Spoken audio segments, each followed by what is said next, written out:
Welcome to VVB9 news channel. Jaggaiahpet నియోజకవర్గంపై తనకు పూర్తి అవగాహన ఉందని, ప్రజా సమస్యలు, అభివృద్ధి పథకాలు వంటి అన్నిటిపై ప్రత్యేక దృష్టి సారిస్తానని నియోజకవర్గ వైసీపీ ఇన్ఛార్జ్ తాన్నేని నాగేశ్వరరావు ప్రకటించారు.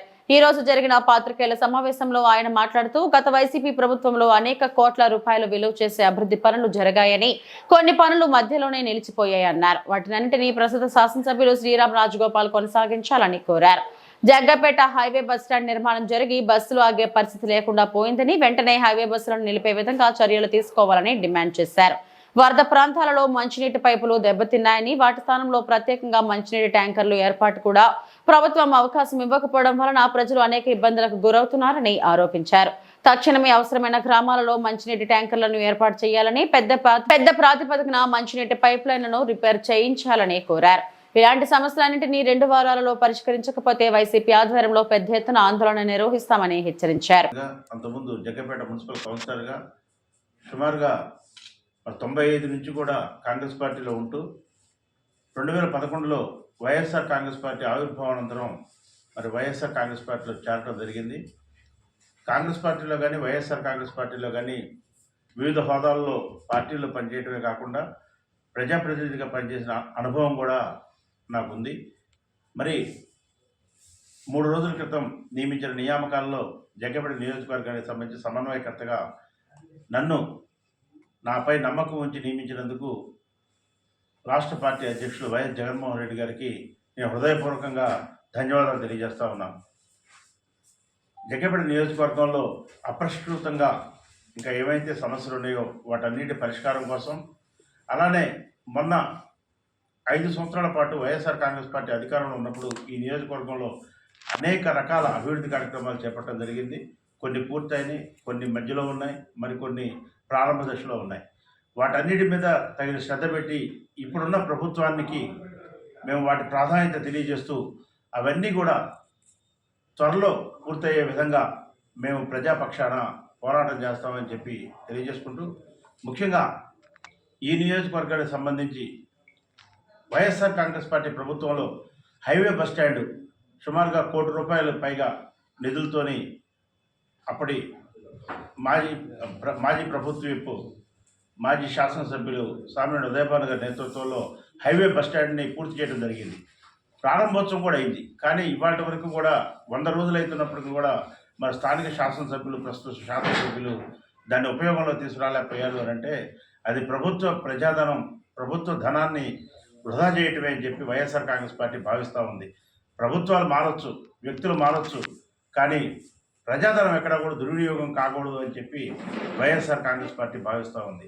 ఎందుకంటే మొత్తం పూర్తయిపోయింది, బస్సులు ఆపటమే లేట్. అది దాన్ని వారు కూడా ఒకవేళ వారికి ఏమన్నా దాని మీద పేరు రావాలి, మాకు మొత్తం వాళ్లే చేశారు, లేకపోతే శిలాఫలకాలు వాళ్ళే ఉన్నాయి కాబట్టి ఇది చేయటం వల్ల మనకి అదనంగా లబ్ధి ఏముంటుంది అని అనుకునే కోణంలో ఇంకేదైనా 1-2 అభివృద్ధి పనులు చేసైనా ఆధునీకరించిన బస్ ప్రాంగణం అని చెప్పి కూడా వాళ్ళు ఓపెన్ చేసుకోవచ్చు. ఏదేమైనప్పటికీ కూడా మేము కోరేది ఒకటే, ఆ పూర్తయిపోయింది బస్టాండ్ మొత్తం కూడా, దాన్ని ఇమ్మీడియట్గా మీరు ఉపయోగంలో తండి.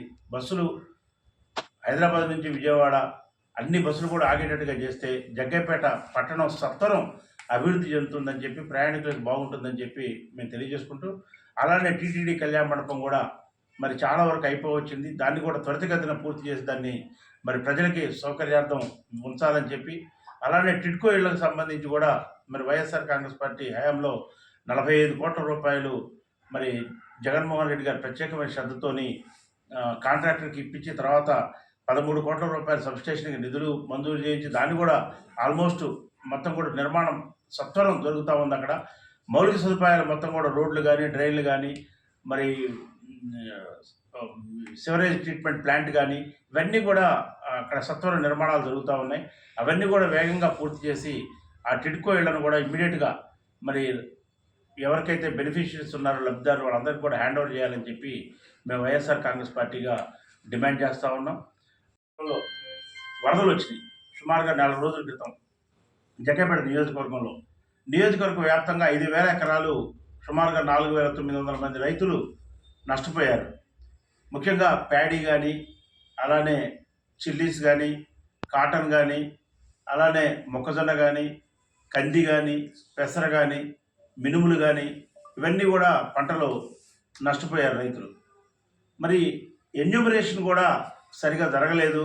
ఎవరైతే రైతులు నిజంగా నష్టపోయారో గ్రామాల్లో ఆ రైతులకు సంబంధించిన అన్ని ఎకరాలు ఎంతైతే నష్టపోయారో అంత మరి ఎవరైతే రెవెన్యూ అఫీషియల్స్, అగ్రికల్చర్ అఫీషియల్స్ ఎవరైతే సర్వేకి ఎన్యూమరేషన్కి వెళ్ళారో వాళ్ళు శ్రద్ధతోని ఎన్యూమరేషన్ చేయలేదు, మాకు నష్టం జరిగినా కానీ రికార్డులో మా పేర్లు రాయలేదని చెప్పి రైతాంగం మరి అడుగుతూ ఉన్నారు. కాబట్టి దయచేసి మరి ప్రభుత్వాన్ని మేము సూచిస్తూ ఉన్నాం, మళ్ళొక్కసారి రీసర్వే చేయించండి, నియోజకవర్గం మొత్తం మీద కూడా ఎన్యూమరేషన్ మళ్ళీ చేయించండి.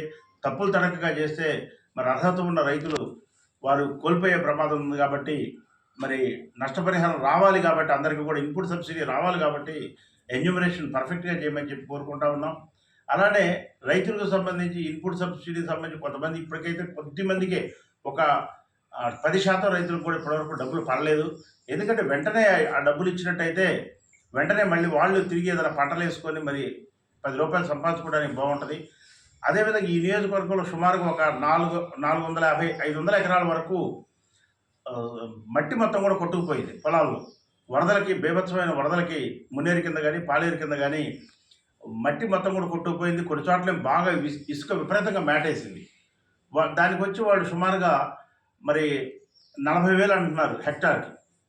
ఆ డబ్బులు ఎటువంటి పరిస్థితుల్లో కూడా సరిపోవు. ఎకరానికి 50,000 రూపాయలు నష్టపరిహారం ఇస్తే మాత్రమే మరి కొట్టుకుపోయిన పొలాలకి, మట్టి కొట్టుకుపోయిన పొలాలకి మరి వాళ్ళు ఏదైనా రైతులు తర్వాత మొత్తం కట్టలు పోసుకొని వ్యవసాయం చేసుకోవడానికి వీలుగా ఉంటుంది.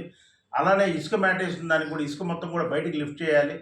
ఇదంతా కూడా రైతులకి మరి చాలా కష్టతరమైన పరిస్థితి ఇది. ఇవాళ పెట్టుబడులు పెట్టే రోజుల్లో మరి ఇవాళ ఇంత పెద్ద ఉపద్రవం వచ్చి పడింది. కాబట్టి రాష్ట్ర ప్రభుత్వం సత్వరం స్పందించి జగ్గపేట నియోజకవర్గం మీద ప్రత్యేకమైన దృష్టి తీసి ఇక్కడ, ఎందుకంటే ఇక్కడ పాలేరు ఉంది, ఇక్కడ మునేరు ఉంది, అలానే మరి మనకి కట్టలేరు కూడా ఆ పక్కనే వెళ్తా ఉంది. అంటే నందిగామ నియోజకవర్గంలో కొన్ని గ్రామాల్లో అది కూడా ఉంది. కాబట్టి మరి వీటన్నిటి దృష్ట్యా జగ్గపేట నియోజకవర్గం మీద ప్రత్యేకమైన దృష్టి పెట్టి రైతాంగాన్ని ఆదుకోవాలని చెప్పి వైఎస్ఆర్ కాంగ్రెస్ పార్టీ తరఫున మేము పిలుపునిస్తూ ఉన్నాం.